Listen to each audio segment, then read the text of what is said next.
you spend any of your hard-earned capital at Fingerhut.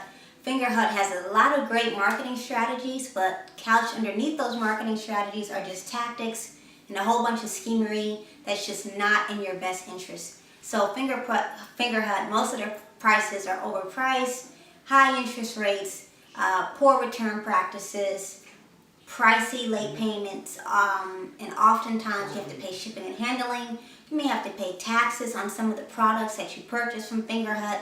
It's just not a wise investment, and many young people, and many people just alone, but especially young people, fall victim to magazines like Fingerhut. And speaking of them, I received a magazine from Fingerhut that was personalized to me, saying that I've been pre-approved for credit, but I look forward to putting it straight into the recycle bin, and I would advise that you do the exact same thing, because I choose not to get caught up in a whole bunch of debt, which is what magazines like Fingerhut will lead to. So I would advise that you do the exact same thing.